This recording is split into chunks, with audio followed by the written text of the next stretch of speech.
AllBall TV. They scared, but I'm not. They don't like comentario. Y suscribe.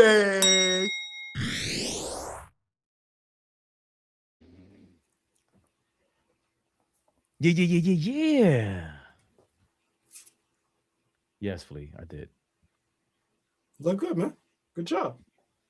Nah, he always fucking Sky, man. You leave it to them. You know how you close your eyes, be cool, like he knows. You go to your people or you go to my people? My people, man. Oh, that's the problem. They try to give you the painter mustache, and I'm being nice about it. Just give you a heads up. I don't see the chat. He ain't put it up. He ain't talking about that. He's talking. Nobody's in here, by the way. That's crazy. Oh, okay. They're protesting us because we keep it too real. Keeping it real goes wrong. All right, you see at the top right, too. Yeah. It says comments, banners, media.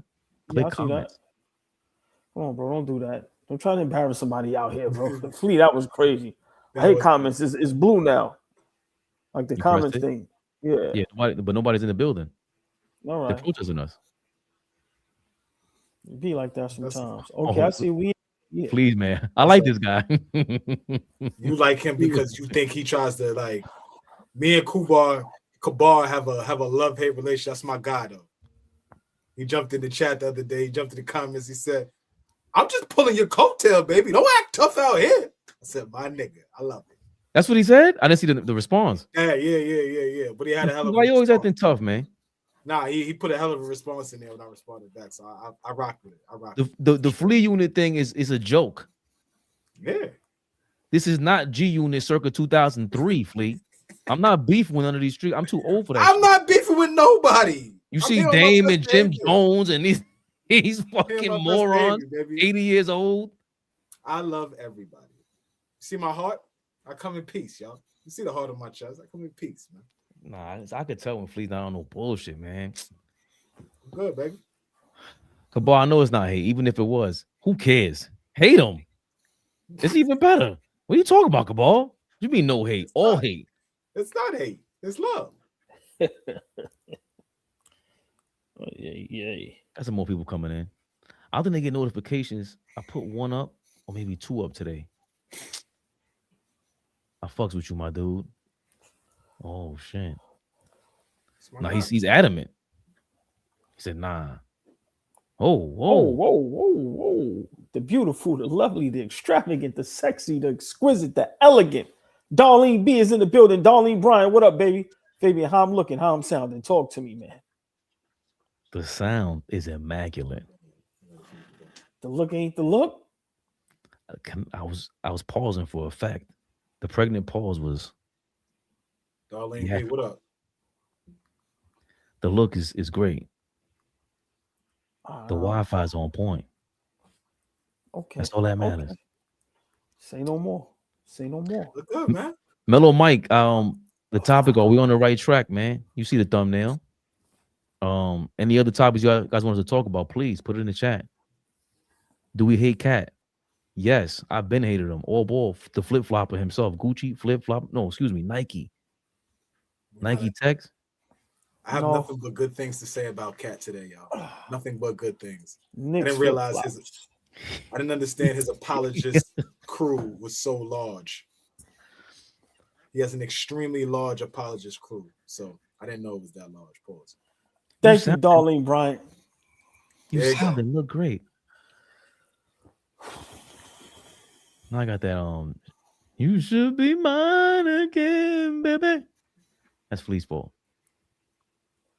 We live. Big Flea. Never the little one. Big show. My son Fetty home. His eye looked worse than it did when he went in. Ball suckers. I'm gonna be real. I'll wait till Fabian get his drop. I'd rather you say it than I do the drop. No. Fetty Wap might go in the Guinness Book of World Records of having smoke soon as he gets out.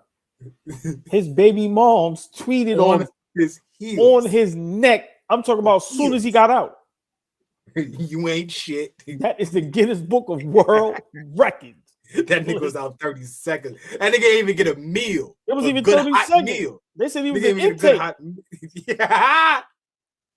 Yo, man. Nigga didn't get a hot meal, OG. She was on his bumper. Crazy. I'm saying, did he visit the baby? He just came home. Yo, this world is crazy, man. That's the ill. What you call them kind of people? The dirty Mackers, dirty Macs. Yo, I'm saying he didn't see the baby. That's wild. Man. He got a few kids to see. He got to pick. You got to get him in the water. Lord have mercy. He said he was in jail. Yeah, he was in jail. Yes, I know, but he came home, right? He went to the Breakfast Club, but he couldn't stop by in Jersey. You got to cross some water. How she look? Man. You know which she is. I ain't having that conversation. You know She cool. She cool. Yeah, that's what I mean. She cool. How much of the NBA Cup final has an effect on this team till now, knowing they've had limited rest? And they played the most games since then, 17 games in that span. Ain't no excuses. Get out of here with that shit, man. I ain't blaming nothing on the cup. Niggas got an extra 500,000. Fuck out of here. I don't think there's no extra real hangover. I mean, Right. Just we hit a rough spot, played some bad basketball, had some injuries. Y'all know what bag I want to get into. I want to get on here up here on my high horse and talk about my guy. So Oh my God. we'll get to what we need to get to when we need to get to it. So Who's your guy? Who's he play for? plays for the New York Knicks. Oh, Knicks Rehab. Knicks Rehab, y'all. Oh, I got to hear this shit today. Lord have mercy. he's been dreading And he can't run from it. at all. He can't run from it. Been shitting on him for a decade. It feels like all he did was come over here and win, hustle, with the muscle. Come on, man. Big Knicks, big tricks. He just beat the Portland Trailblazers 123-114 yesterday. We had 5 guys in double figures. We went over that ayer, anoche. Of course, the big story, Karl-Anthony Towns did have 20 points, 11 rebounds, and 27 minutes of action. Played, 2 minutes in the fourth quarter? 2 minutes and 36 seconds to be exact, and did not return. Wow. But he was a -8 in those minutes, by the way, in the plus minus. Everybody else plus 12 was on that court. Bridges, Brunson, plus 11 for Mitchell Robinson. He had 4 rebounds in the fourth. Brunson has 7 points, 14 points for OG in the fourth. Whew. Mikhail Bridges added 5 points, 2 rebounds, 4 rebounds for Mitch. We had 11 rebounds in that fourth quarter. And Towns had 1 in those couple minutes. So 8 rebounds. Yeah, 11 rebounds, like I said. That is the big story. Want to add to that? I mean, everybody's making a big deal about this cat not playing, the end of the fourth quarter, AllBall. Like, how are you feeling about this? I mean, first and foremost, we always got to give a big shout out to the chat. Love y'all. Y'all already know y'all our family for life. Hit that like button, share, like, subscribe. I think this is a story that the NBA world and a lot of Knicks fans and Knicks platforms, they're trying to run away from this topic.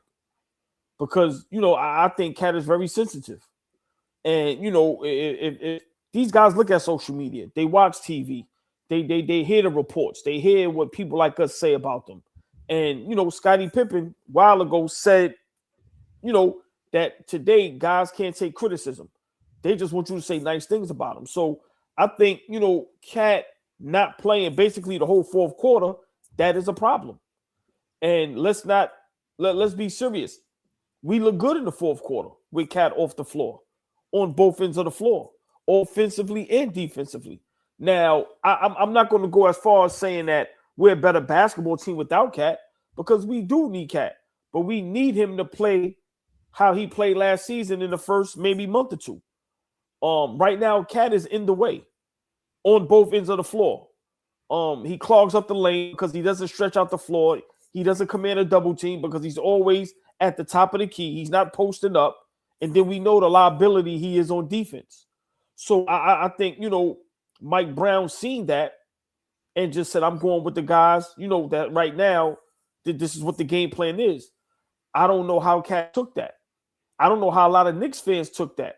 But I think that's a serious problem. And I think a lot of people is ducking that smoke. But of course, on Knicks Rehab, we don't duck no smoke. We call it how we see it. And I think that's a major problem. And I think this is going to be another coach that Cat is going to have a riff and a problem with.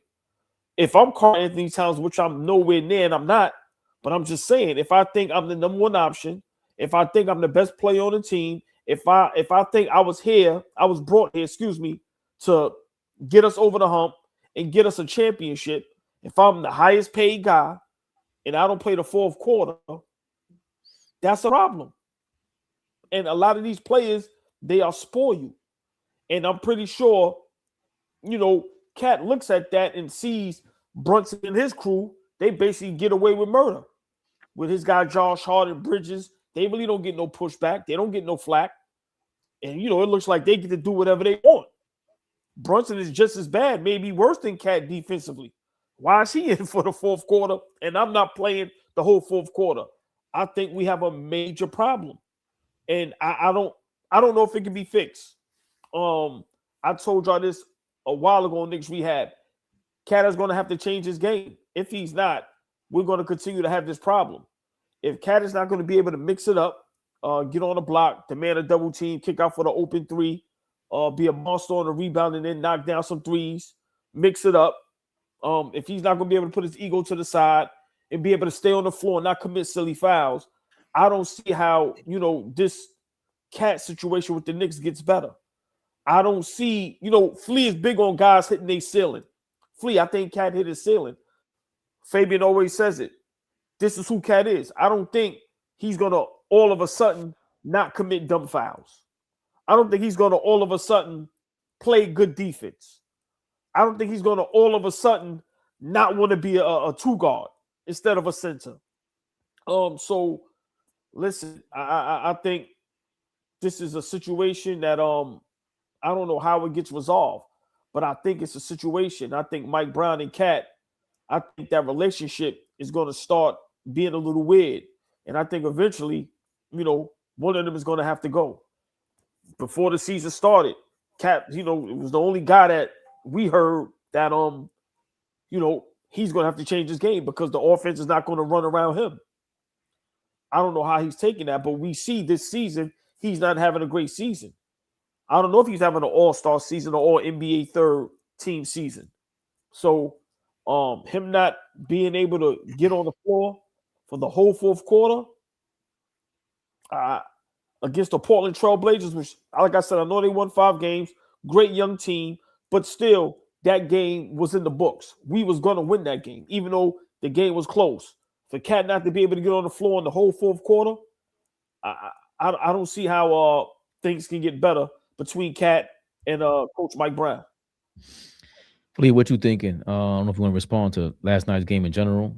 We were taking flight in the streets, but what's your response to AllBall got to say? Cat not playing the end of the fourth quarter or the most of the fourth quarter, and how we feeling right now?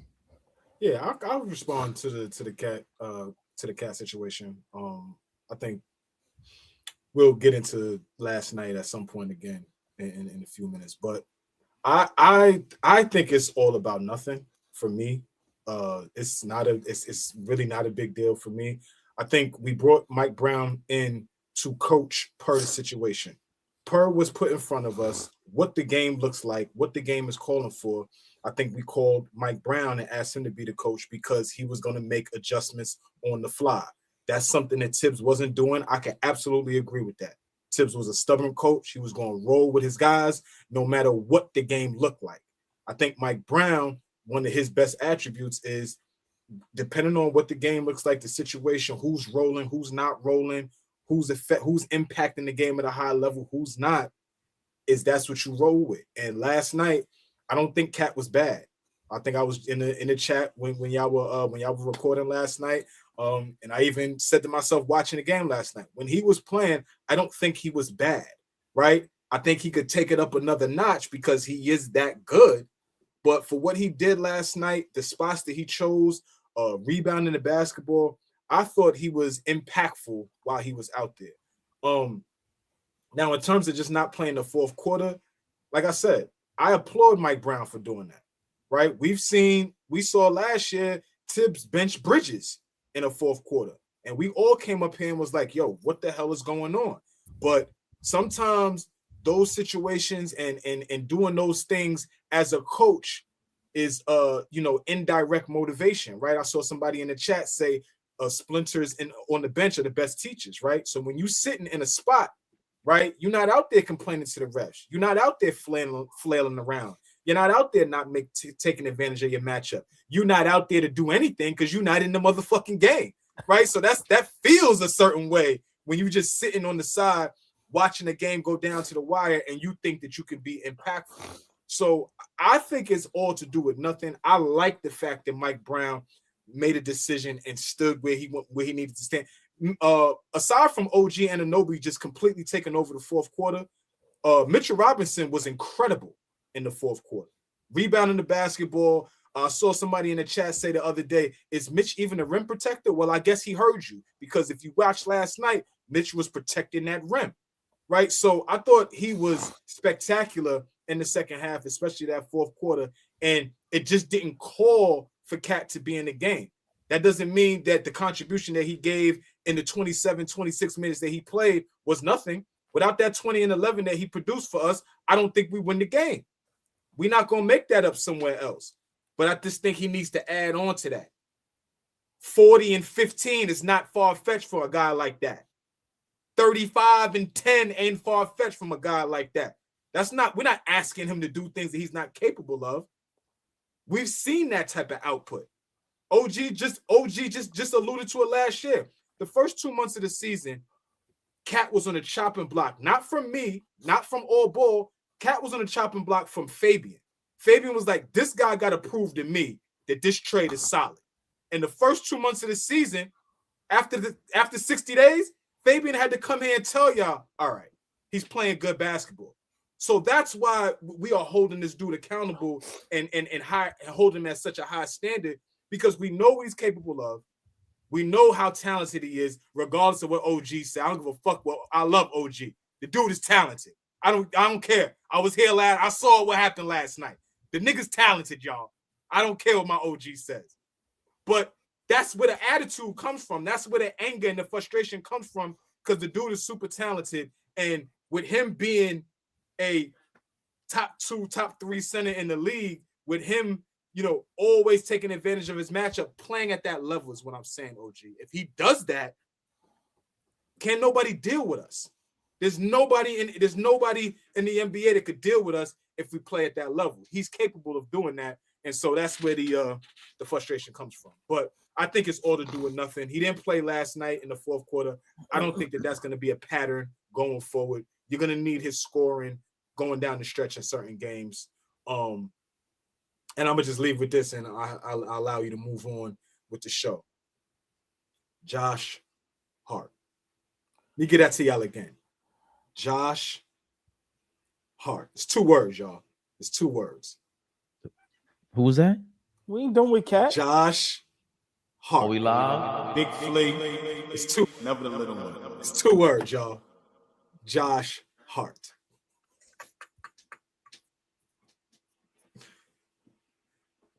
Knicks look like they got a BBL last night and some titties. New titties. They came out looking like a whole new bitch last night.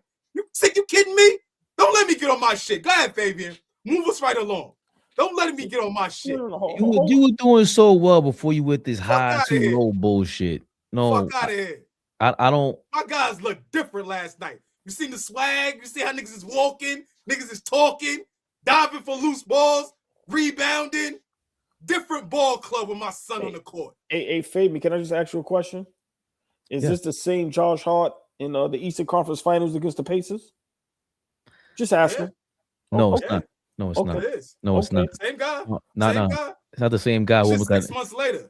It's 6 months later. Nah. Oh, we're talking about that one. I thought you talking about the year before. We almost got his rib cage broken in half because Tom Thibodeau wanted to play for 85 minutes a game. I'm talking about the guy that admitted he had the worst series of his whole career. After playing 45 minutes a game. is Jalen Brunson and Karl-Anthony Towns ever going to admit that they don't play well, that they need to step it up, that they cost us games? Are they ever going to be accountable like that? Go ahead, Fabian. I'm sorry. Excuse me. Hold I on. like a nigga like that. Hold on. Hold yourself accountable. Excuse me. Jalen Brunson always holds himself accountable. He says, I'm the leader. I got to play better. It starts with me. And Josh Hart does that too. And I can't wait for Karl-Anthony Towns to do that, because Karl-Anthony Towns is not the only one who had to change in this system. Jalen Brunson, he's averaging 78 touches a game now. I'm going with this the whole fucking season now. I'm going to annoy this shit out of you. I knew you was rolling with this one. Go ahead. I knew you was rolling with this. Last 2 games. But the fact that he is giving up the ball and he has to, it annoys us to see Jalen Brunson on the ball. Like, it's really, we don't even have to look at the stats. It's just like, bro, why are you inbounding the ball? Just don't even be in the backcourt. And of course, it's tough because we have nobody else to bring the ball up.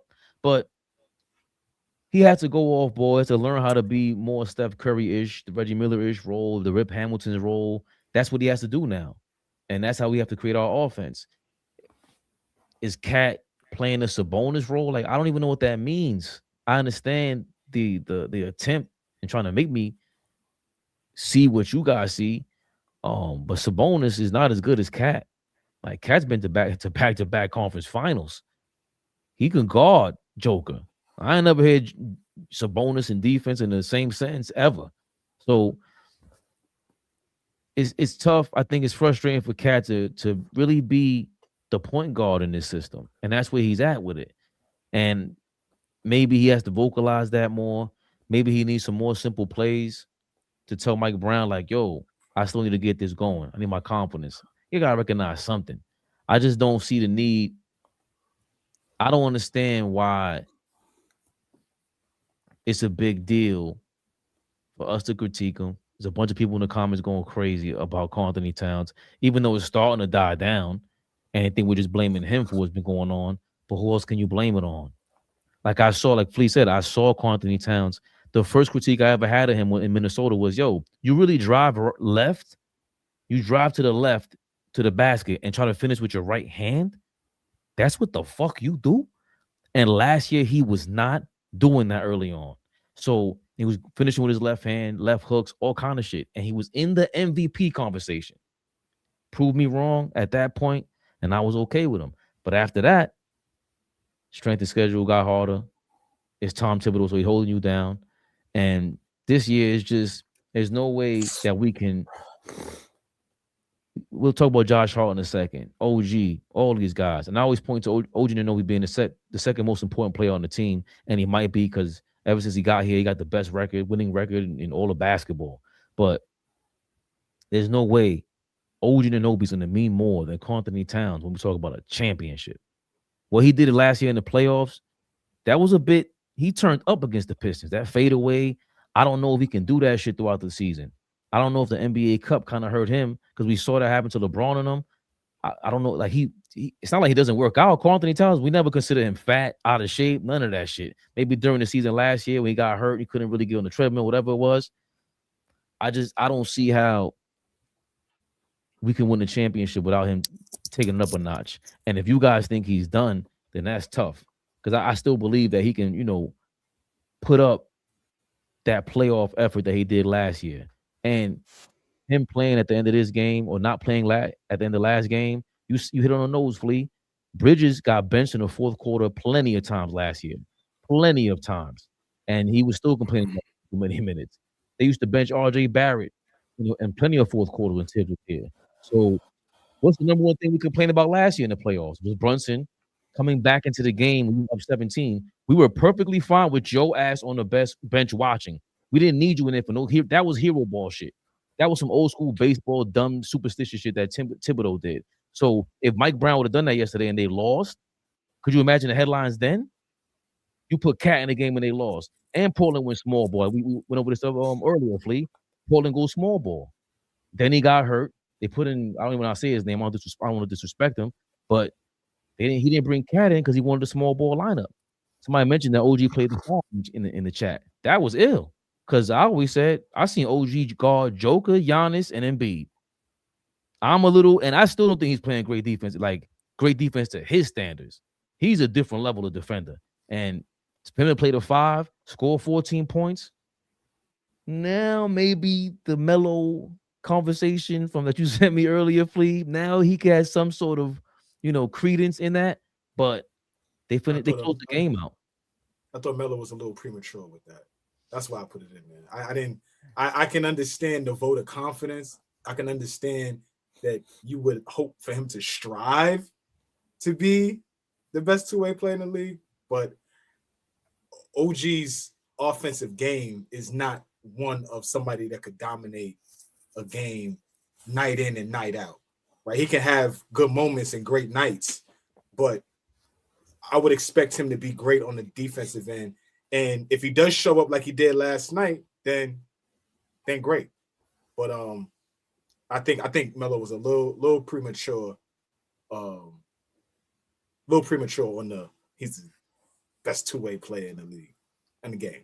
But real quick, ball. To explain what happened last night, somebody in the New York Post wrote. I said somebody in the New York Post. That's mad disrespectful. Stephon Bondi. He said, Coach Brown said, we normally do close with Towns on the minute sheet. He's there to play down the stretch, but we strung a lot of stops together and we were getting out and going. And I will do this if I think a group is rolling. I'll keep a group out there as long as it doesn't impact the guys' minutes drastically. And that group was rolling and I kept them out there because of it. I mean, that's slightly misleading in my opinion, because Mitchell Robinson was benched right after, the bench clinging, and they no longer needed Mitchell Robinson out there to guard him. And you took out Hart for Deuce McBride, which was major because they got a 5-point lead with Deuce McBride in the game. Then he brought in Hart to close out. So you had 2 opportunities to bring in Cat. That wasn't the same exact lineup that was rolling. So he's kind of like trying to dance around the subject, old boy, and he's not keeping it thorough, because this sounds good when Karl-Anthony Towns gets benched for 9 minutes. Try that shit with Jalen Brunson. That's when I might get the Mike Brown. What can we do? Get a jersey? How do we support Mike Brown out loud in the streets? I don't even know. Oh boy.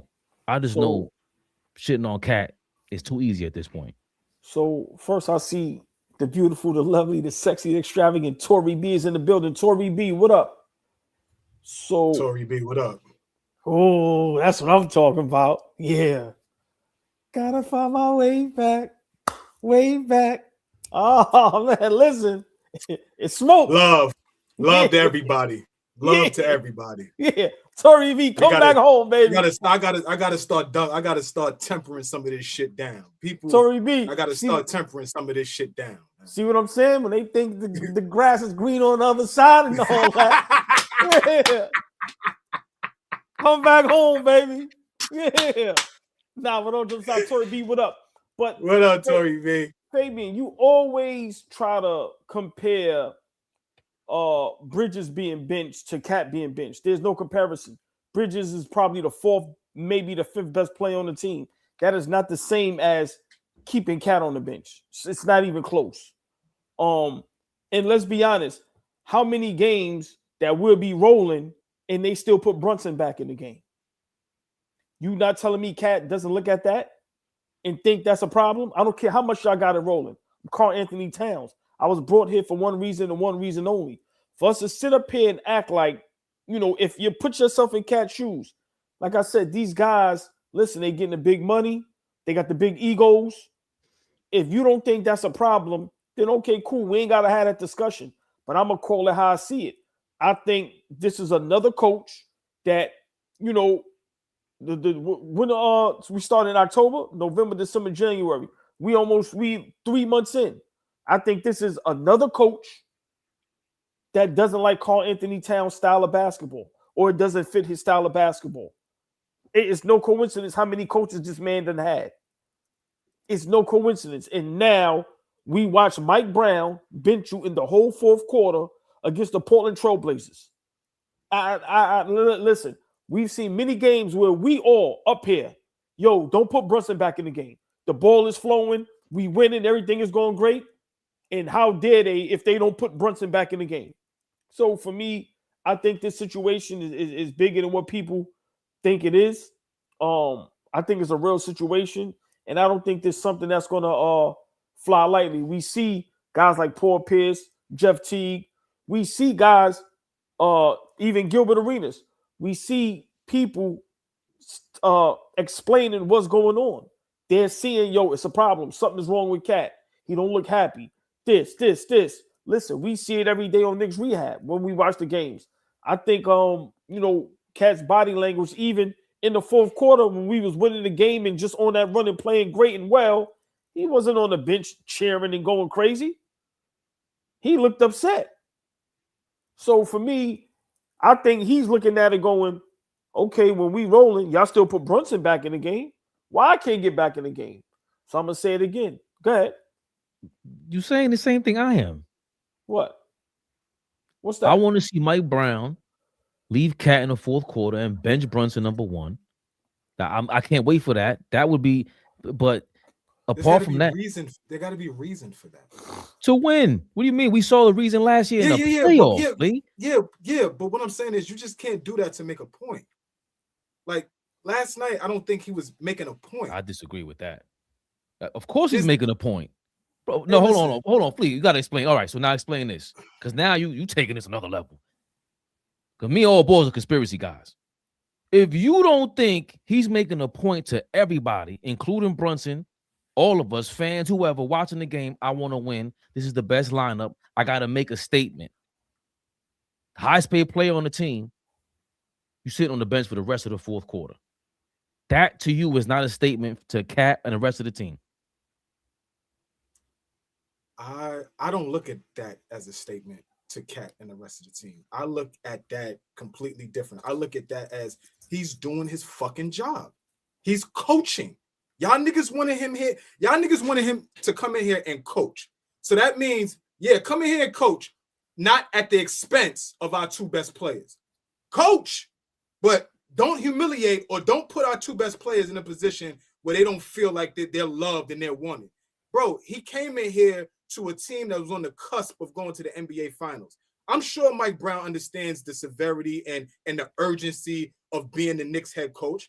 I'm sure he understands that. So making good reads, understanding what I'm looking at out there and saying, yo, I got to make this decision. I got to make that decision. I think that's way more important than making some statement to us. Who the fuck are we? Go win games, bro. Go win games. Last night's decision helped us win a game. And I think that's the business he's in, winning games. Not about appeasing us or stroking the egos of anybody. If we got a guy in there that's going to make the right adjustments per the situation, per the game, then we got a pretty damn good coach. That's the coach I want.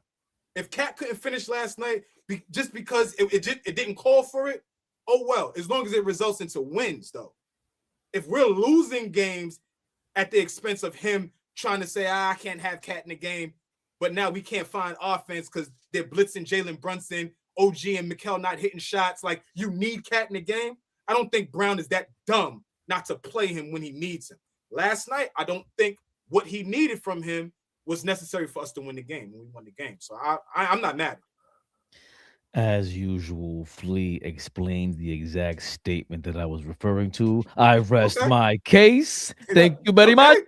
That's what you need. So what I'm saying is that if you set the tone now and you say anybody could get it, and you're saying Cat is the example as anybody can get it, because all I ever hear about is you can't bench him, he makes $90 million. You can't bench him, he makes $30 million. Guess what? I just benched the guy that makes $60 million, $50 million coming up next year. So Michigan, I like what you're saying here. Mike Brown committed career, I don't know how to say that online, ending himself by benching Karl-Anthony Towns. I don't agree with that. What I agree with is if you do that and you don't bench Brunson when we're on fire and rolling, that is gonna come up because we've seen it come up. And we're like, yo, Brunson's coming in the 8-minute mark. If we're doing bad, Flea always says, no, he's not. He's coming in he's coming in sooner than that. And if we're rolling, we were tired of saying, don't put Brunson back in the game, bro. How many times AllBall said last year, yo, fuck it. Campaign is on fire. Just let him go. But Tibbs is not going to rely and trust on campaign. All I'm saying is that we got a guy in here. If we're going off of what we're seeing, we got a guy in here that's gonna coach no matter what. And I would much rather that guy. I don't even care what name's attached to it. Mike Brown, Phil Jackson, Larry Brown, whatever name coach you got. If a nigga's gonna come in here and actually coach and not play the favorites and not play what guys' contracts are, and I'm looking at the game right now. We down 3. We haven't had really 3 good defensive possessions. Well, damn, what do I need to do? Make the adjustments on the fly. That's what we want him to do. Tibbs wasn't doing it. That's what we asked him to do, right? So I think last night's game, we got a win, and Cat played well. That's the other thing. Cat played well. So now we're going to be mad that he didn't play down the stretch of a game that we won? Who cares? In the dunker spot. Real quick, AllBall, before you go, look at the plus-minus numbers with Cat, with Kolek versus Cat with Brunson. Guess which combo works better? We ain't got to look at that. Sure. We know he works better with Kolek. But guess Cat didn't play 9 minutes in the fourth quarter, but guess who didn't play at all? That's not an accident. Yo, Kolek, defensively, these bigger bodies. Portland has the last 2-3 years have had tough perimeter players. And Mike Brown is sick of watching the San Antonio Spurs, the Sixers, a couple of these dudes just kind of punk Kolek. It's not that he's physically just getting checked. He's gonna fight back, but they're just physically imposing on him. Phoenix, these guys were imposing on him. So all these things were pointing to him saying, well, if that's your best running mate, I'm not playing him. What makes you think I shouldn't put him in the game? It doesn't add up, AllBall. I mean, y'all both make great points. I just want to make my last point with the Cat and Mike Brown thing. I'm not complaining that Mike Brown is coaching Flea. I 100% agree. I want to coach like that. We're just stating the obvious. We're just I want to coach. I've been saying it. I said it last year with Tibbs. Don't be afraid to coach. Who's ever out there, allow them to play. If it's rolling, I'm just saying we cannot ignore that Cat did not play the whole fourth quarter. That is a problem with players like today. We can't ignore that. Right, but if he put Cat in the game, right, and the game changes, obviously we wouldn't have known the outcome that we won. But sometimes coaches overcoach, OG. Agree. Like some guys outcoach themselves and lose a game because they want, you know what I'm saying? Because they want their guys in there, and they're gonna go down with the ship no matter what they're giving them. So go ahead. I'm sorry. No. But my point is, like I said, y'all are both making great points. I'm just saying, us as Knicks fans, we cannot sit up here and act like Cat not playing the whole fourth quarter is not a problem. We rarely see that happen. And it's not like he took him out the last 2, 3, 4 minutes. Cat played 2 minutes in the whole fourth quarter. When the last time have you seen the second best player on a team if the game is close? It ain't like it was a blowout. Like you said, Flea, Cat was playing well. Of course, he had his little hiccups that we all make fun of, but for the most part, he had a good game. He had a good game. The game was still close. When have you ever seen the second best player on the team sit down for the whole fourth quarter when the game is right there for the taking? That's all I'm saying. Go ahead, Fabian. No, but because this is where the contradiction comes in. Because we're saying that we don't mind the best player on the team being benched for the final 4 or 5, the final 9 minutes up against the Pacers in the playoffs. That's where is a contradiction. I don't care if the second best player, third best. I don't care who you are. If we're winning the game, if we're rolling, if Mike Brown is sticking true to that statement, you will bench whoever in that fourth quarter, including taking out Deuce for Hart with 3 minutes left or whatever it was, including taking out Mitch because cleaning on the floor anymore. You have to do that. That's what I mean by it being a statement, because now you made a statement that you have to live up to from here on out. You can't just make this about Cat now, because if you don't bench Brunson and we got it rolling, this Cat has a real issue, and he deservedly should come at you and be like, yo, hold the hell on. So when I got it rolling with the squad, you bring in Brunson for what reason? To get his numbers? Nah, that's when I see the problem having AllBall. But as of right now, he shouldn't have no beef. But Brunson is the clutch player of the year. Brunson is one of the best closers in the game.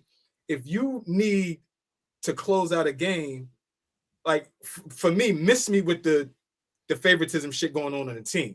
If I need the guy in to help me close out a game, I'm gonna get the guy in to help me close out a game. I think this just goes back to what I've been saying all season long. And It's a first-year head coach. So we got to stop acting like Mike Brown's been here for 2 or 3 years. He understands these guys. He knows these guys' tendencies and all of that stuff. He's learning on the fly right now. And, we are 2 or 3 seed in the Eastern Conference. I just don't think he needs to overcoach and outcoach himself. He doesn't know the lineups yet. He went with the best lineup last night that he thought was going to work. And guess what? The shit worked. So for me, I'm thinking about more of that's a shout out to Mike Brown than it is to, well, why is Cat not playing the fourth, or why is Cat not playing half the fourth quarter? No, Mike Brown finally found a lineup against the Portland Trailblazers in a position where the game may have been in the balance, and we closed out the game. Is Cat not going to play down the stretch of a Sacramento game? I doubt that. I'm sure he'll be in the game next game. But again, who knows? Who knows? We a team that's going to win collectively. OG said if we win this year, it's going to be reminiscent of that 04 Pistons team, meaning everybody making contributions on a night-in, night-out basis. Cat made his contribution to a win. Fuck if he played fourth quarter or not, for me. Thank you, Vic. You saying that there's a report that Karl-Anthony Towns hurt his hand. Do me a favor, put the link in the chat so we can all see it. I'll try to click on it. I haven't heard anything like that, but I think I understand what you're saying, Flea. It shouldn't be nothing, but it cannot not be nothing when it's everybody's talking about it. It was glaring, bro. We were talking about this about Brunson in the playoff game. Yo, neither one of you guys play defense. You can't play together. I gotta pick and choose between one of you guys going in crunch time. That moment, that last night's game, we have been leading up to that moment the entire season, because all we've been talking about is the fact that you guys can't play together when it matters most. And you could pick and choose who to blame between the two, but it just so happens I think Brunson was on fire with that squad. But if he wasn't, because there's been moments where he wasn't, let's keep it 1,000. Last couple games, he's been giving up the ball. So now he's playing a little more unselfish, going against his own drive, his own natural instinct. It looks better. Way better. So if he's playing better and he can change his game, and like you said, the best point of view for Cat might be, oh damn, well, Brunson is changing his game up though. Like, what are you gonna say? And I just feel like it has to be considered a statement when, if it happens in the future, Karl-Anthony Towns got it rolling, and Mike Brown disrupts that role by bringing Jalen Brunson back in there, that's when it will be a problem. But as of right now, we agree, Flea. It's no problem. It's AllBall trying to make it a problem. He's a shit starter. This guy's an instigator, man. Listen. Win the game. Last point. You bring a guy in like that to get you over the hump to win a championship, and you sit him damn near the whole fourth quarter, and y'all think that's nothing, then cool. I'll leave it at that. But y'all know damn well that shit is something. Just saying. Something just ain't right. Come on, get it right, man. Get it right, man. Hold on. Wolverines, you going crazy. He said Mike Brown been fired 4 times. Wolverine thinks we're Celtics fans. I've been being nice to that nigga today, too. I've been being nice to niggas today. I've been being nice. Flea, you know what he's doing? He's trolling because you know Knicks platform, they not used to guys just keeping it 100% real. They think we're gonna glaze our Knicks if they play bad. No, we're gonna keep it 100%, 1,000% thorough. So, but big shout out to the chat. Hit that like button. Big shout out to the chat. Y'all know where to go to get that cookie cutter shit. Y'all know where they keep it politically correct. Y'all know where to go. It's not here. Well, you did mention the Celtics, Flea. And you did send me something in the group chat a little bit earlier. Speaking of the Celtics, former Knick Carmelo Anthony, one who smoked them Celtics at one point, he had something to say about current MVP candidate Jaylen Brown and Knicks OG Anunoby. I'm just going to highlight Jaylen Brown as an individual. For sure. Yeah. Because the question for him was, can he lead a team by himself, right? It was a lot of doubt. He's shown and proven that not only he can lead a team, but I'm also the best two-way player in this NBA. He ain't bullshit when he say that, bro. And he's saying it with his chest. He can back it up. And the only reason I say, to your point, I love OG as Hold on, that was nasty. They really like did a super chorus and backing up. Yo, man, Melo, That's hate. I'm gonna hate heavy. That's hate. Please, That's hate. we will never, That's we hate. will never. We do things in unison up here sometimes. I'm gonna just be cool, but we do things in unison sometimes. So go ahead and smoke Melo if you want to. Go ahead, I'll let you rock. I'm smoking all of them, and I'm not speaking. Melo's a cool individual. That he is. Melo he's a Good brother. My brother got swag. The other guy, I don't know about all that. being the best two-way player in the NBA. Mm-hmm. I just do not believe that OG believes that he's the best two-way player in the NBA. OG, who I think right now is the best two-way in the league. Personal opinion. Jalen Brown gonna hop in comments right now. Jalen knows so with me. Listen, OG for me, day in, day out, I love O. I think O is. I agree with you some nights. Okay. If I'm the best two-way player, right, I'm still gonna, if I'm not shooting well, I'm still gonna have an impact defensively. Detroit, for an example, if I'm the best two-way player in the NBA, I cannot have 2 points, 2 rebounds, 4 shots. In a game against the number 1 seed, we understand this assignment. So as a best two-way player in the NBA, I'm coming prepared and ready to roll. So that's why I give the edge to Jalen Brown, because he's performing defensively every night and offensively every night. Okay. And it's resulting into win. Okay. I'm not mad at that. OG just don't, his consistency as being the best two-way player in the league is just not there. This is my beef with my quarrel with OG. Get it off your chest. He's the best two-way player in the NBA. Right. And when he decided to turn his on, this ain't scoring on OG, bro. OG could go get 25 if he really want to. Guard 1 through 5. Guard 1 through 5. Like, this is everything. This is my thing about OG. Yeah. If I know I can dominate a game that way, why not go out there and dominate the game that way? That's it.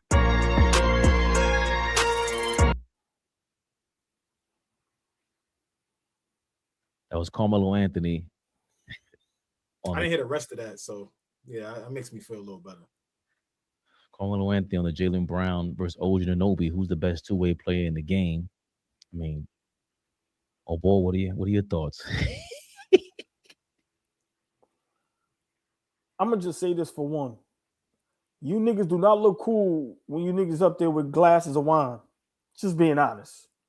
Shit look mad cool. Listen, let me hit. I didn't say you, I said them. Thanks. So I look cool. That shit look mad corny when them niggas up there with glasses of wine. Like, come on, bro. In a fitted? Right? Yeah. No, I don't care what you have on. That shit is corny. Big ass glass. Get out of here with that shit. 2. Hey. I can't wait till we get some money, because I want to see how this nigga's gonna behave. I can't wait till we get some money. I already told you I'm behaving like Parnell Hill. A studio. Hold on, let me say this. I can't wait till we get some fucking money so I can see how this nigga behaves. Let me say this, right? Let me let the chat know, because I see a few new people I never seen before. I am a hater. There, you just never seen them. No. Right, they've been here. Yeah, listen. I am a hater, and I'm very proud of it. So you niggas ain't got to waste your time, waste your fingers. Yo, OG's a hater. Yes. I don't like shit. Baby, when I say I don't like shit, I don't like jack shit. So yes, I'm a hater. I hate niggas that got big ass glasses of wine.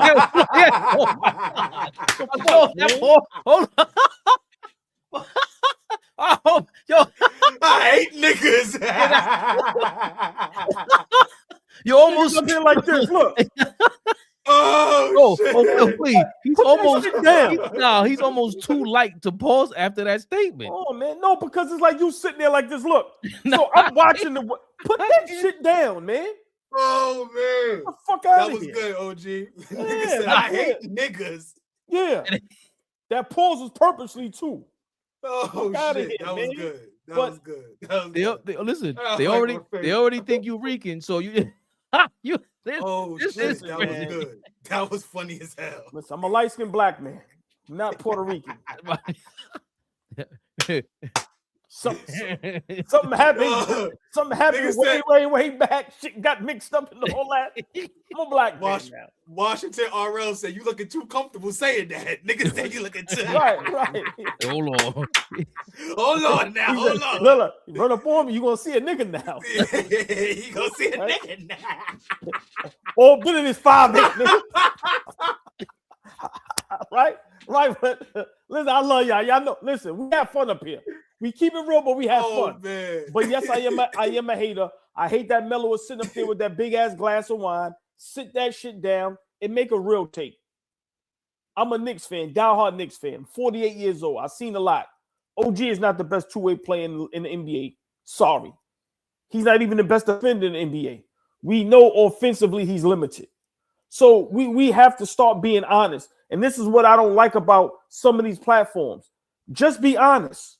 Is OG a good defender? Yes. Is he a great defender at times? Yes. Is he a good offensive player? Yes. But he's not a great offensive player. If we talking offensively between him and Jaylen Brown, it's not even close. And then when we talk about being a great defender, we know how many good defenders is in the league. Now, is OG up there at times? Yes. But he's not consistent. He's just not. So for me, I that was the wine talking. That's how I look at it. You got PJ Tucker. What do you expect him to say? He just signed with the Knicks. He might be trying to, you know what I mean, pull a fast one on us. Listen, get a couple more dollars. The other dude, I don't know who that is, but I have to disagree with the whole panel. Yeah, I don't know who that nigga is. Who the fuck that nigga is? That's my ex-brother-in-law. Yeah, I don't know who the fuck that nigga is. They just, We'll talk later. yo, come on. That's the shit they doing. But listen, man, I have to disagree with that whole panel. When we talk about the best two-way players in the NBA, as much as I like OG and he's, Knick, he's not in that conversation. I'm sorry. He's just not. OG be getting his ass bust. Is he the best defender on our team? Yes. But is he in Defensive Player of the Year candidate? No. Can we go your OG, guard him all game, 94 feet like Fabian say, and make it difficult? He doesn't do that. So I can't, when it comes to that, I'm sorry, I can't put OG there. Now, if OG is consistently doing what he did in the fourth quarter or in some other games with his deflections, his blocks, his steals, just shutting guys down, then cool. But I can't agree with Melo and PJ Tucker. If we talk about right now, it has to be Jaylen Brown only because what he's doing offensively is insane. Like he's put himself in the MVP candidate, even if it's top 5, 6, 7. And he has the Boston Celtics looking respectable when I thought they were going to tank and look terrible. So I have to disagree. OG is not the best two-way player in the NBA. It's not even, he's not. It's not even close. I'm sorry. Flea, what are your thoughts? You got to see the whole clip. What are your thoughts on OG Anunoby is not the best two-way player in the game? I understand the sentiments, but I just don't think OG offensively is as talented as some of the other guys from an offensive standpoint. I mean, be clear. You know how I feel. I think that two-way player shit is ridiculous. I think it's a new age term. It's a term that it does highlight defense because there's so many other guys out there that are strictly concerned about putting the ball in the basket and not concerned about getting a stop. I told y'all when we came up, and I'm sure majority of the chat are either millennials and older, right? When we came up, you had to play defense to play. Coach was not going to play you if you weren't worried about getting a stop on the other end. Could give a damn if you could make a layup or not. Are you good enough to go out there and get a stop? So I got to get on my high horse real quick and just say that two-way player term doesn't make you know basketball more, doesn't help you understand the game more. The two-way player term is so overused and overrated, and it's enough of that shit. Basketball players play both sides of the basketball. That's why you play the game. You got to play both sides of it. But if we're talking about that, OG's not, for me, he's not even close. He's not even close. You put OG on the Washington Wizards and ask him to be the number one guy. We're going to go to you every night, and you're going to get 20 to 25 shots a night. Could he average 20 to 25 points a game? Maybe, but what is his efficiency like? What is he doing on the opposite end of the floor, right? How does he look as a basketball player at that? Because that situation is very different than being an ancillary piece, right? That we ask to play defense. That's your calling card. You play defense. Averaging 18 points a game last year, that was cake. That was extra. That was like, oh shit, you could do that too. So to answer the question, I wouldn't consider him in this new age of two-way talk, him being the best two-way player in the league. I love what he brings to the table. I would like him to be a little more consistent on the offensive end because, like I said, I saw what he could contribute last season. Just carry that over, man. That fourth quarter last night was very reminiscent of some of the plays and just how active he was. During that stretch when Brunson went down last season towards the end of the year. Like, he's capable, but I just, the way the NBA is now, the scoring load that guys take on, how many guys are averaging 30 right now? Just off the top of your head. You probably could count on one hand, maybe two hands, how many niggas is averaging 30. It's at least, 30. I know at least off the rip, 6 or 7. About 5 to 30. 7. Yeah. 30. You understand? Yeah. Luke 30. at 33, I think. Yeah, your man, that's 31. Yeah. You understand what I'm saying, OG? So the clip that we would have to have OG score at, I don't think his offensive game is there. And that's not to say that he's not a good offensive player. He's good. He's gotten better. Just Jaylen Brown, Kawhi Leonard at his peak, like certain guys, Paul George at his peak, the offensive capabilities along with who they are on the defensive end. I just don't think OG measures up to that. It doesn't mean he ain't good. He's just not them on both sides of the ball. Yeah, the top scores in the game: Luka, 33 a game; Shai Gilgeous-Alexander at 31.9, so that's 32. Tyrese Maxey basically at 31. Donovan Mitchell 29, basically 30. Joker 29.6, he's at 30. The only one out of that top 5 that plays defense is SGA. Tyrese Maxey's all right, but he's more momentum guy. And then even underneath that, that's when Jaylen Brown comes in, 29.5. Brunson's at 29. Ant-Man's 29. Steph Curry's at 29, basically, and Lauri Markkanen is at 28. So out of the bottom 5 of the top 10 is Jaylen Brown and Ant-Man, who are the two-way players. So you got 3 out of the top 10 scorers in the league who are two-way players that actually play defense that we is respected. But OG is definitely a top 20 two-way player in the game. But you got Jaylen Brown and you got his teammate Derek White. He is no joke. Derek White affects both sides of the ball, and he's all defensive caliber player. A lot of guys out there, Tatum when healthy, he ain't no slouch either. Right, and then you even giving a shout out to a rookie kid. I'm totally impressed with Edgecombe. Like, defensively, he's D'ing up, and the way that he plays, obviously, OG at this point is probably more impactful because he realizes his game more. He's been in the league longer, and Edgecombe is just coming into this thing. But he's going to be a guy that I think in the future is going to be one of these two-way hogs. But for Carmelo to say if OG wanted to, he could score 25. I don't know what the hell he's talking about. OG Anunoby just started becoming comfortable. Like, what he's shown the last 2-3 games now, I haven't even seen OG dribble through his legs the way that he had. It's just the level of comfort that he's been, with the ball, dribbling and all that. He's starting to get to another level, but that other level still isn't even Jaylen Brown. He went out there and someone lock up Kawhi and give him 50. OG's not there. He's not there. And it just, I don't know, like Paul said, it might have been the wine because I don't, PJ Tucker being there. And sometimes you get heated going back and forth. But Ant-Man, Jaylen Brown, Giannis is still out there. None of them touch Giannis, to be honest. He's in the MVP conversation every year the last 10 years. Different level. But with the level of defense that OG plays, I think Mike Brown has to start holding him more accountable. 94 feet, like I said.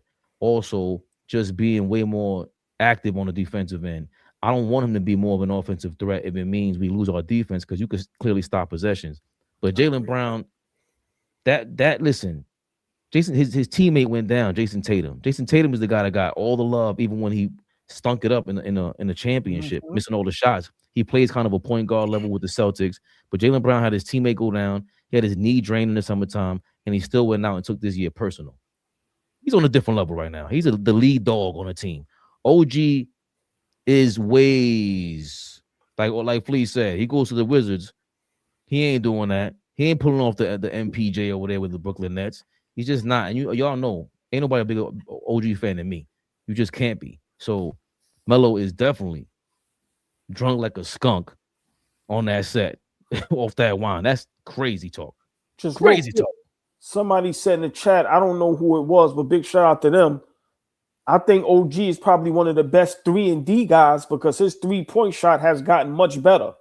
So if we talking about, just 3-and-D, I think OG is I think that right there it best suits him for me. But as far as just the two-way, like I said, I just see somebody in the chat. Ant-Man, one of the best two-way players as well. Listen, he's going to step up.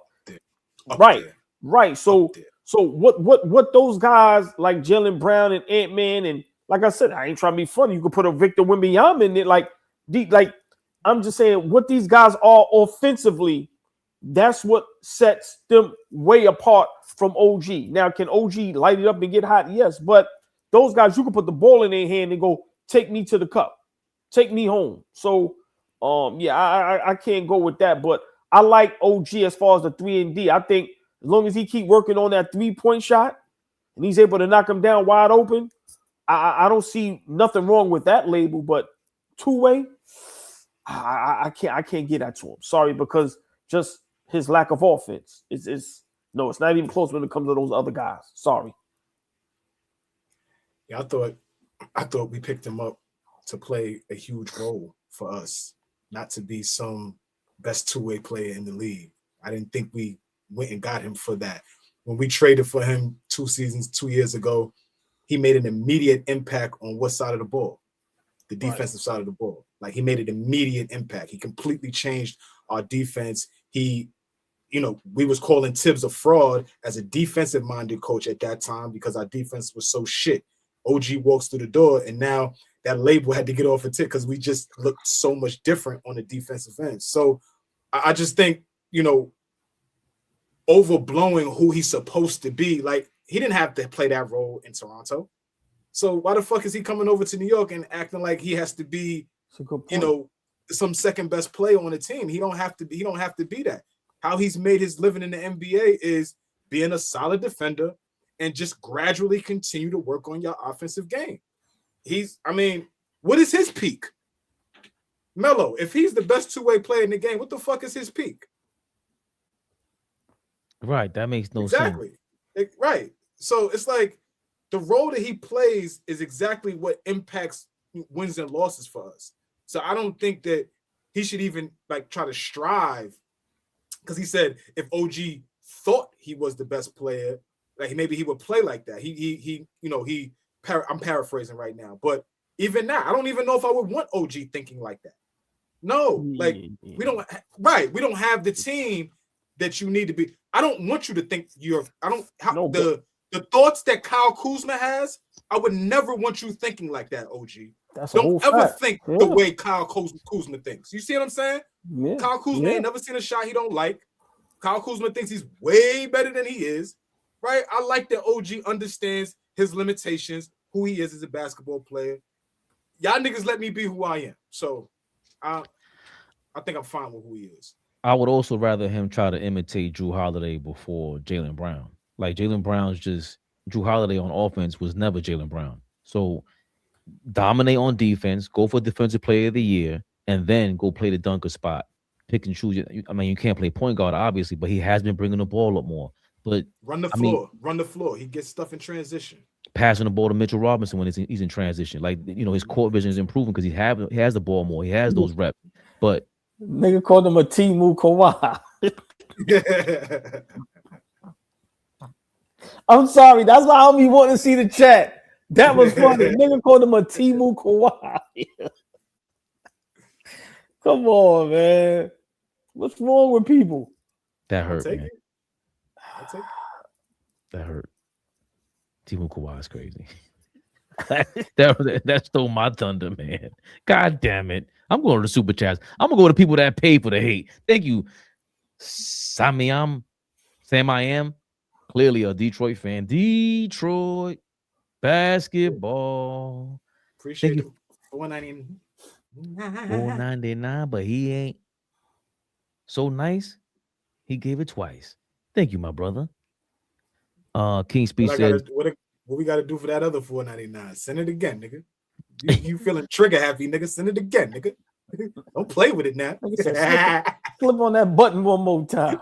Come on, one more time. Yeah? King Speech said two-way players overuse hogwash. Hogwash. That's very redneckish of you, King Speech. Calm down. What's up, King Speech? My God, that's our God, man. Jeremy Sowers, another member. You guys are members, always showing us love. We almost had 30 members, by the way, man. Appreciate y'all, man. Oh man, that's so dope, man.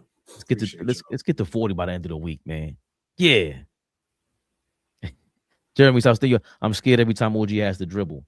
And that's the thing. Like lately, he's been dribbling a little bit better, man. I just tighten shit up. Yeah, I can't. I'm shocked. I'm more shocked. I'm gaining more confidence in him. Turbo, what's going on, man? Turbo. Yo, old boy, I don't know if you're doing it on purpose, but I think you gotta click the thing and come back in because you fuzzy. Click what, man? Click what, man?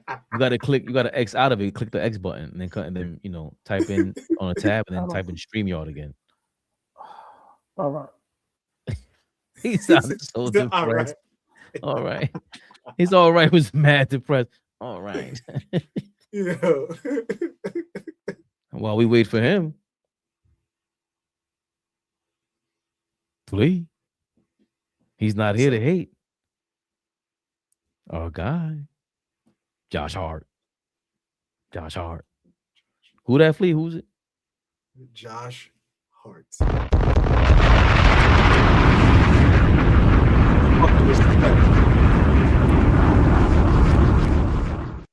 Y'all want to be nice? Get the biggest of Josh Hart jersey. Y'all want to be nice? Get the biggest of Josh Hart jersey. Josh Hart. I'm telling you, just a whole different chick walked through. Yeah, it's perfect, OG. Perfect. Whole different chick walked through. Shorty was fly. New kicks. New varsity jacket. She got her hair done. The braces came off. She looked fly. Like, damn, this is a new chick. I didn't recognize the Knicks last night. I said, oh, I know why. Josh Hart. Josh Hart. I know why. Who's that? Josh Hart. Do it with the middle finger so y'all can all go to hell. I mean, what was, because, we got to be clear about it, too. Fourth quarter, we were up by 5 with Deuce in the game when they benched. Who did Deuce come in for? I forgot. But Deuce came in the game and Hart was on the bench. Then they eventually took, Deuce out for Josh Hart, and he closed the game out.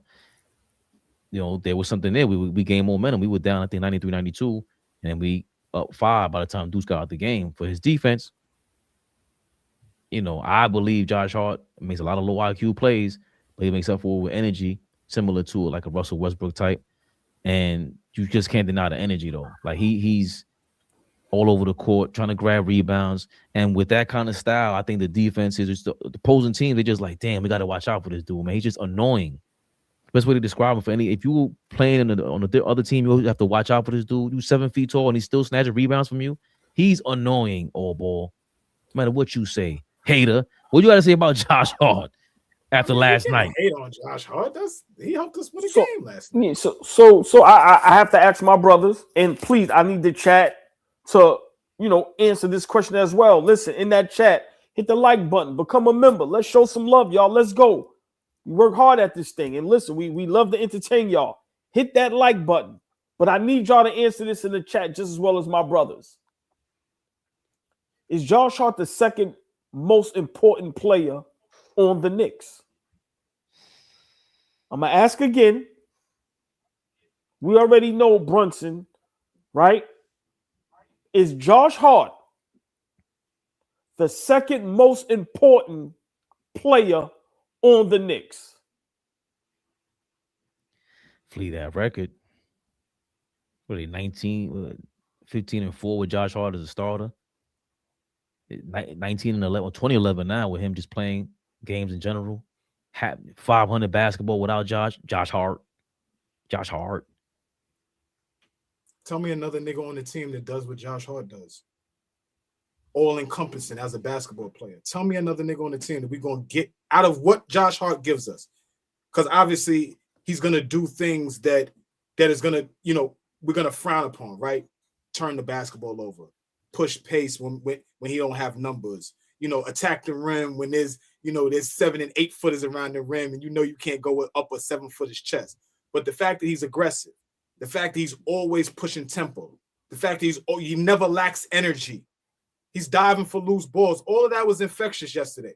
Whether you niggas want to be honest about it or not, we all watched the same game last night. The first 3 minutes of that game let you know, damn, we look different. He kind of sets everybody in place. The rotations, how guys are. Everything is contagious. Rebounding, energy, defense. It just looks different than it did the last couple of games since he's been out. Mike Brown said, my assistants came to me and said, yo, that nigga needs to start. We're going to be a different team if he starts. He started, and it completely changed how we started talking about Mike Brown. We was ready to get Mike Brown out of here first 10 games. He inserts Josh Hart in the starting lineup, and things change. He's the ultimate glue guy. I don't understand how you need those type of guys on your team, especially if you want to win. Those guys are important. And to be honest, not everybody has one of those guys. So not every team has one. The successful teams have them. So is he second most important? Most important? Yeah, I think he's definitely an important cog. Second best player? No. Right. That's why the guy is right. We're not saying but player. The guy's working on his game. He's shooting off the bounce now. I used to cringe when he was shooting it off the bounce. Now I'm like, he may hit that. Klingen was camping out in the paint. You heard what he said after the game? So the nigga was disrespecting me, sitting out camping in the paint. I had to shoot this and knock it the fuck down. All you can ask is guys who didn't come into the league as shooters to work on their game. Josh Hart is a capable guy that can hit shots. He's not a shooter, but he can hit shots. So second most important player, I could roll with that. I could roll with that. If y'all saw how we looked last night as opposed to the last 2 weeks, okay. Fabian, Josh Hart, second most important player on the Knicks.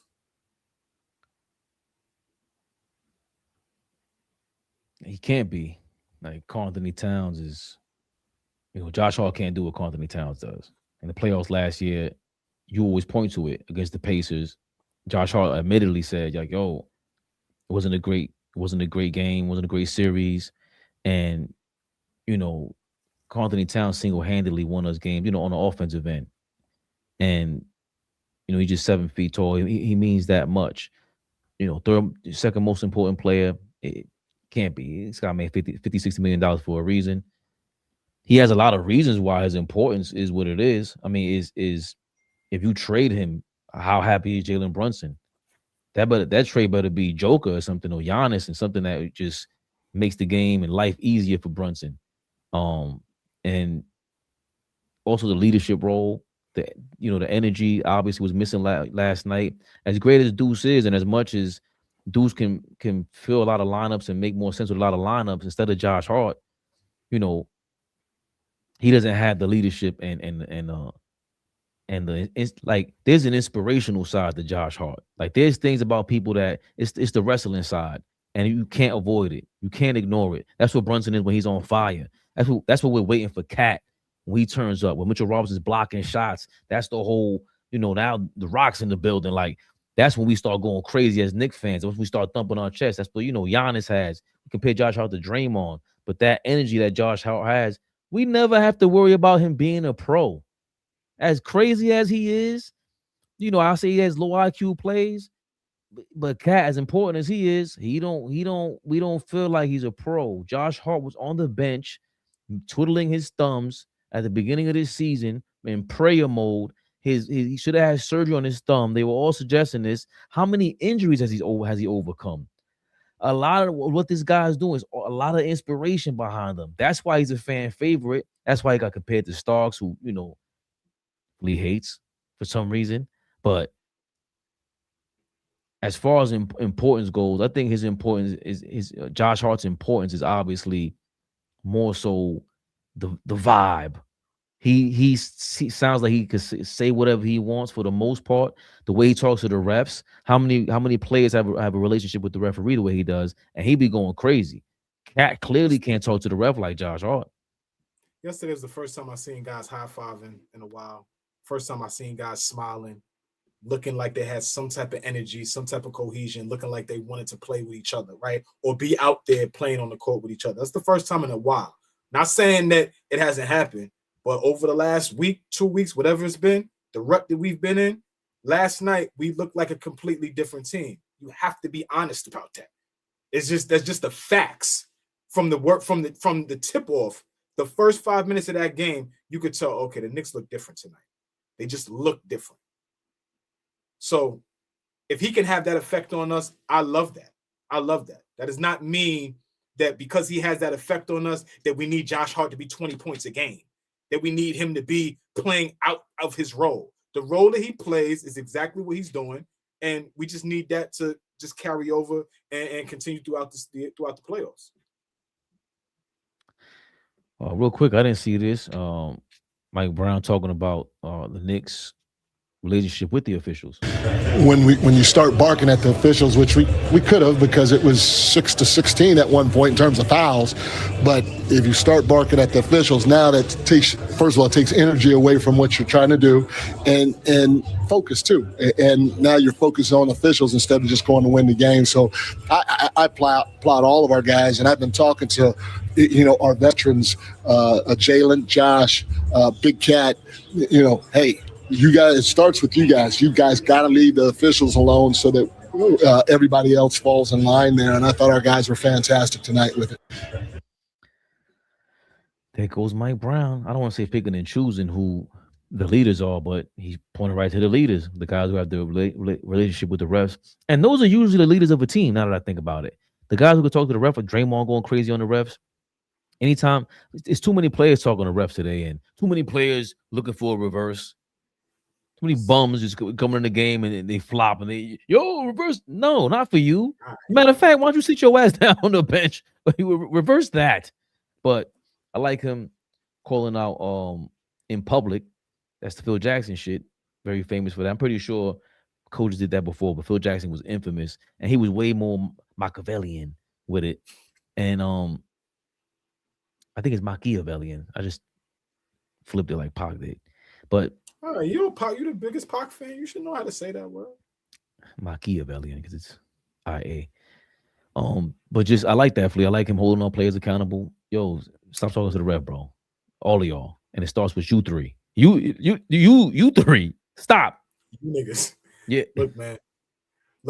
I'm gonna leave it like this. What if he said that? You niggas.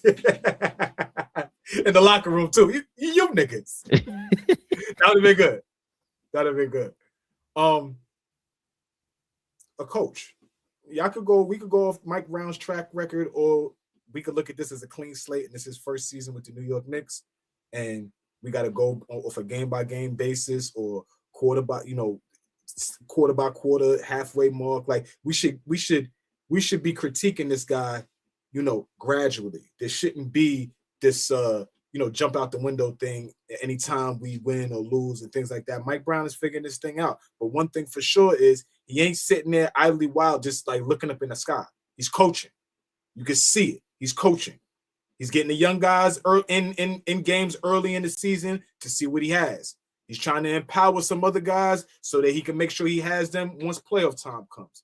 He's trying to figure out what lineups work the best against such teams. Like, the dude is coaching. He's making adjustments on the fly. He's going into the press conferences saying the right things every time he's in front of you niggas. Like, He's doing the right thing. So I don't have I don't have anything bad to say about Mike Brown thus far.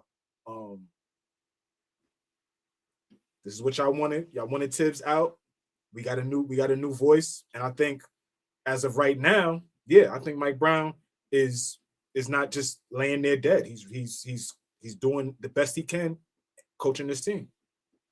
We don't talk enough about him developing the rookies, the young guys, letting them, show themselves out there. Kolek, and I hate to put it this way, but which one of these guys' trade value went down since they've been here? The only guy I could think of is probably Yabusele.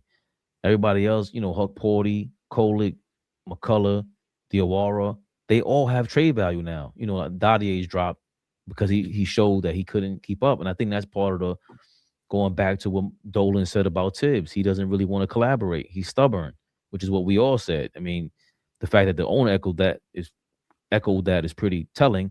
And I did go back and do the research. I misread what Mike Brown said about Diawara going to the G League. He was saying he wishes he could go to the G League to get more minutes and play, but they were down so many bodies in December that he couldn't let Diawara go to the G League. But my thing is, the only misstep for me is that, to be honest, all the minutes that McCullough got the last couple games, Diawara should have got all of them. All of them. That's how great I think he's been playing and showing effort. Like, he's just a mismatch by showing up. He's not a mismatch, but he can present more of a defensive pressure. Right. He's longer, and McCullough has to try, and his jumper is just, he's gonna have to work on that shit. Like, you're shooting from like your chin. Diawara is 6. He's again shooting coach now. Because you a shooting coach now. Clear up them shoulders. Show niggas your rip through. Show niggas your rip through. Yeah, nigga. Like this. I'm looking at you like this. Yeah, right. Yeah, right. Left. You thought yeah, right. On left too. Yeah, right. What the fuck I'm talking about, baby? Yeah, take your fucking glasses off. That's what I'm talking about, baby. Fuck Talk you to them. Dealing with. Yeah, that's what I'm talking about, baby. Yes, but that's the only misstep to me. I think that's pretty much it. And again, give him credit. He benched Kolek, which again, I think is part of the reason why Cat sat down in that fourth quarter, because he didn't have his running mate. He didn't play at all. He didn't play one TikTok. Coach's decision. One TikTok. We ain't hear no TikTok. DMP. And I agree with decision. And I agree with it. Do you? Yes. I didn't like that. Listen, I've seen enough. You can these athletic. I've seen enough.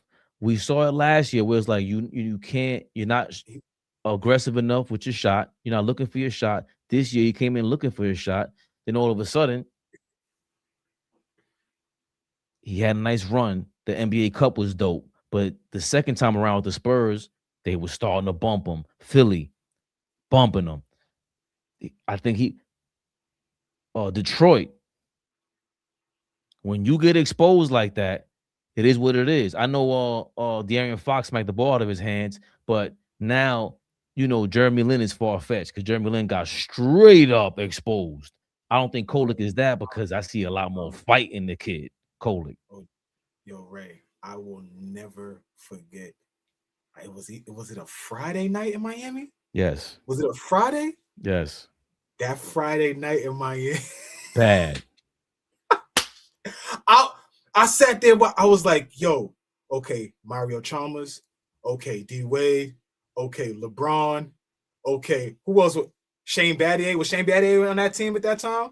I felt like they was just throwing body after body after body at him, and he could not get nothing. Do y'all remember that Friday night in Miami when the Knicks went to see the Miami Heat after the Linsanity was going on, and the Heat was the one who shut that fucking water off, turned that shit completely off. I was in a bar, Union Square. That shit was depressing. I couldn't believe it. That's part of another addition to why I really started hating Melo. Yo, dog, go shoulder one of them dudes on the court, man. I know that's your man's, but what was that about? You let them, they told you about that? You let them in on that? Amari, you ain't clothesline nobody? ran the train on him, ran the trizzy, ran it on him. Raw dog, no Trojan, raw dogged him. Shit was crazy, bro. That shit was crazy. Wow. The point is, I don't see Kolek getting any of these actions performed on him on the basketball. He shouldn't. He shouldn't. He's tougher than that. And Mike, play that clip, Ray. Can you find that clip real quick? When Kolek was talking about when he was in college and what Kolek said, he was like, and after they went man to man, barbecue chicken after that. no, Yeah, I never seen that. Yeah, there's a clip. I think it was the NCAA tournament or the Big East tournament, one of them, and he was talking about, you know, the team was going zone, and once we got them out of their zone and they went man to man, he was like, well, they got to come out of the zone. It was barbecue chicken after that. We come out, we bang 2 threes. They got to come out of the zone. They start going man, and then it's barbecue chicken from there. I apologize. I'm not familiar with the barbecue chicken expression. I was just wondering. Why did the white? Because the white guy. Why would he fucked it up, right? He fucked it up, right? No, he made this even more perfect because Kolek, now he go look what he says. Look what he says. The white boy that's down. Look at his face. The white boy that's down. He's using the right vernacular, and your man comes out of nowhere with the barbecue chicken expression. I was just wondering what you meant by that. You can look it up on Urban Dictionary. I can't even see that. I thought you seen that before. I've never seen that. Yeah. That's why. Come on, why didn't you show me this before, please? Yeah, because I thought you've seen that before, bro. Word. I thought you've seen that. Yeah. Shout out Tyler. I need that attitude. I need that attitude from him. It's not attitude. It's not effort from Kolek at this point. It's not that, and it's the same. He's just defensively challenged. No, hold on. First of all, defensively, night and day, small. Compared to Brunson, this is night and day. Damn. Well, I can't say night and day because then that would mean he's the effort. No, the effort. No, he plays defense. But it starts with effort. If he gets stronger offensively, you can't bully him, right? He will, Mm-hmm. and then defensively, now he can start. Derek White is a very strong comparison. Derek White doing some matador, smack you at your shit at the rim kind of defense. But Kolek, how tall was Kirk Heinrich? Heinrich got to be like 6'5", 6'6" minimum, and he was strong. Or multiple time All NBA defender Kirk Heinrich. Yeah, multiple time, not just one or two. Kirk Heinrich was a hell of a defender. How tall was Kirk Heinrich? Yeah, let's look that up in real time. Hold on. Kirk. I'm not giving him no taller than 6'3". Kirk was 6'4". a strong guard. 6'4". Whoa, I'm lying. Excuse me, Flea. That's a big guard. He's a bigger guard. But I've heard, I've also heard Gilbert Arenas say he roasted him on purpose and stuff like that. But I think that's how good he was. Oh, he's the man. Kirk was solid. I mean, those Bulls teams before Derrick Rose got there, it was kind of fun because of him. It was Kirk Heinrich. Ben Gordon. Mm-hmm. It was tough. I'm forgetting the other dude too. It's the small forward, but I don't even know who you can compare him to because he's a small. Remember John Salmons? I don't remember on Milwaukee, but just Chicago for a little bit. And again, Mike Brown was able. Dang. Is that who you're thinking about? Dang was there at right when they were. But Dang is Derrick Rose era. I'm trying to think about the small forward you was thinking about. Dang is a guy. That's another dude that the Lakers sneakily got, but he was out of commission during the Kobe era. And they overpaid. They gave Luol like 70-something mil. Yeah, but I think no reason. Nah. I think his back. He got some crazy injury. No, he had an infection.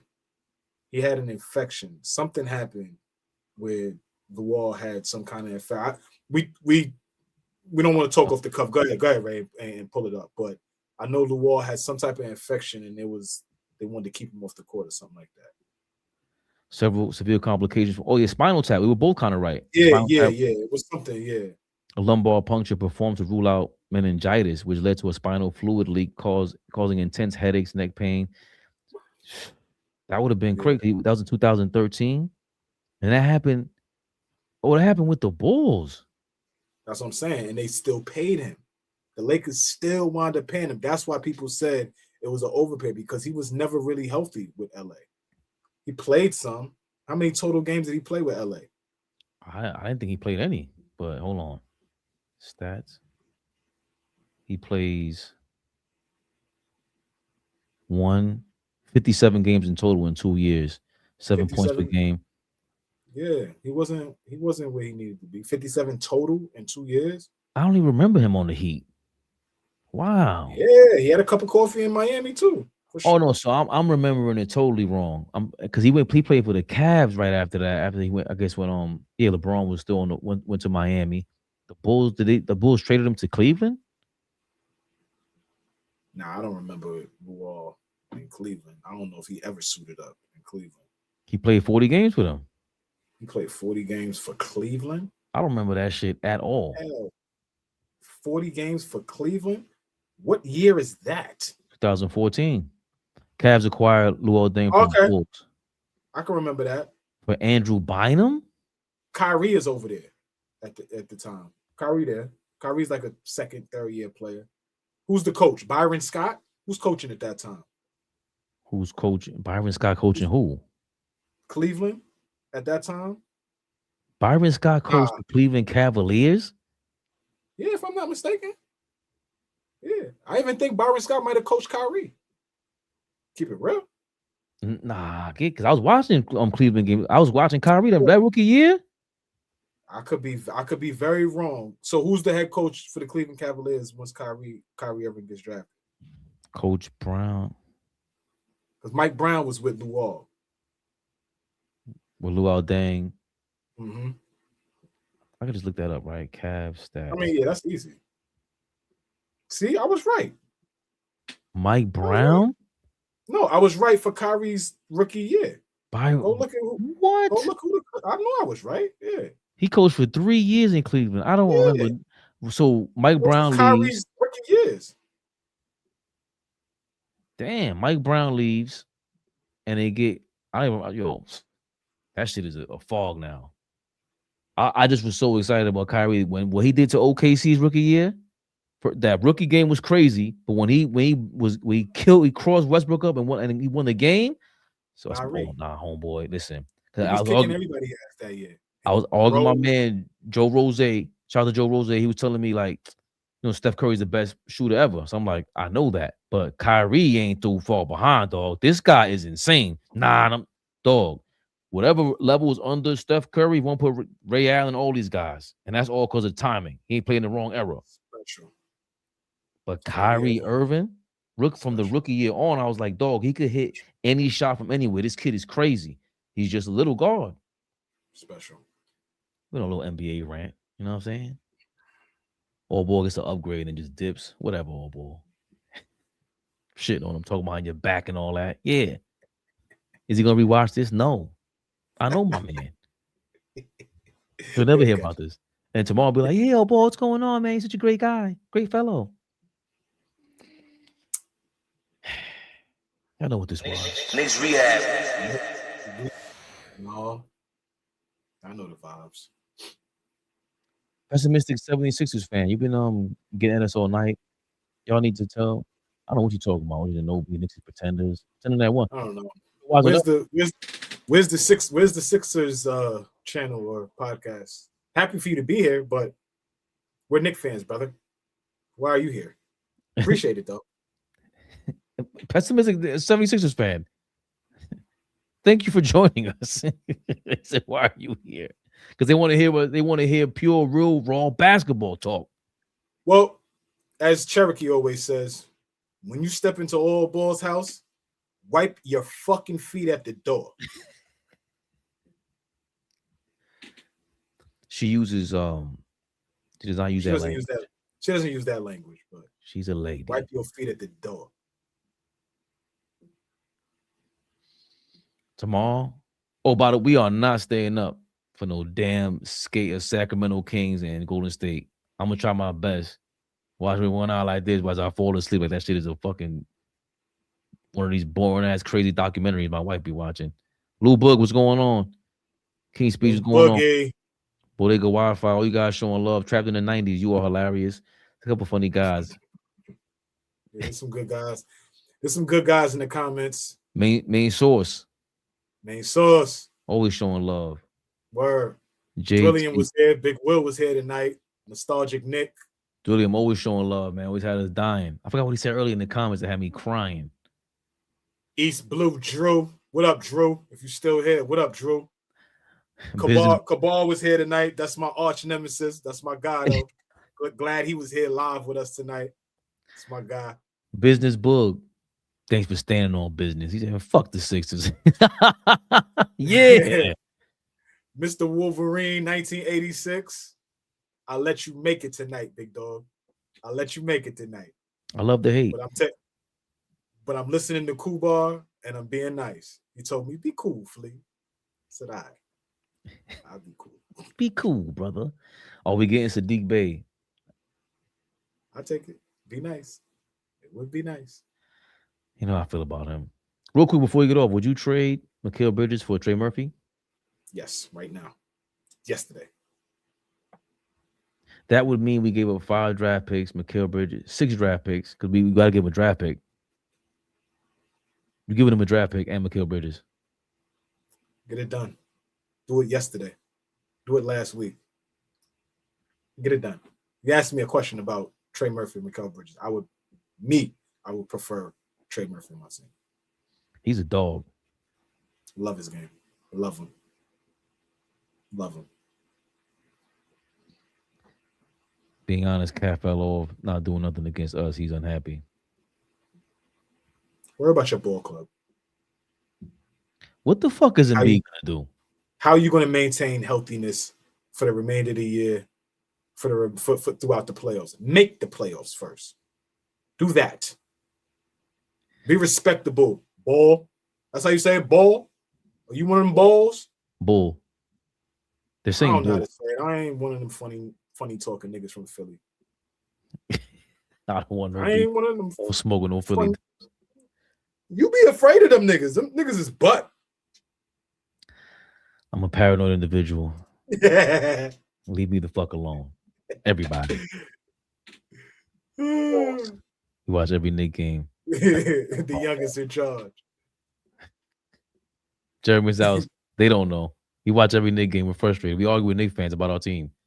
They're scared to stay here because we keep it real. Thomas Banks was good, man. Seen you before. Banks, what up, boy? We'll definitely be back tomorrow for some chitter chatter. Thank y'all for supporting us, man. Rewatching Nostalgic Nick. He said, yo, I'm here for the rewatch. The guys are amazing, man. Love it. He said we want revenge. I like that. Johns. There goes Schofield. Johns. I forgot about that one. Johns. Is John a Philly thing or a Baltimore thing? Where's the origin of Jones? It's a lot of B more. It's a lot of B more right? Philly. It's a grimy. But now, Tori B, we love you, girl. But don't they be like in Baltimore? Don't they call niggas dummy? I love that shit. What up, dummy? There was some. That's the one? Yeah, there's some. There's some other like, shit you can't say over there. There's something that we say that we can't say out there. They'll clap you for. I forgot what it was. We say that they can't that we can't say out there.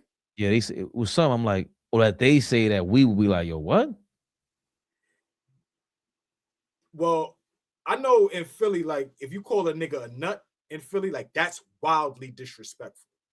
Apparently, nigga a nut, you nut ass nigga, like that's like Frank Stan in New York City. I could be wrong. Somebody from Philly check me on that. I could be wrong, but I felt like somebody told me. You mean?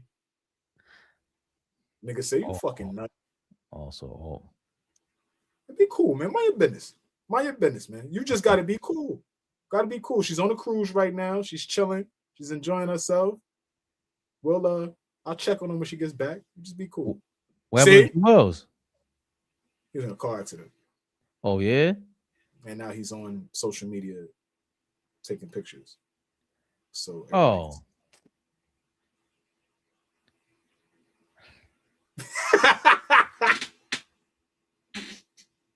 that's low hanging fruit. Flea told me he said low hanging fruit. Faber do low hanging fruit.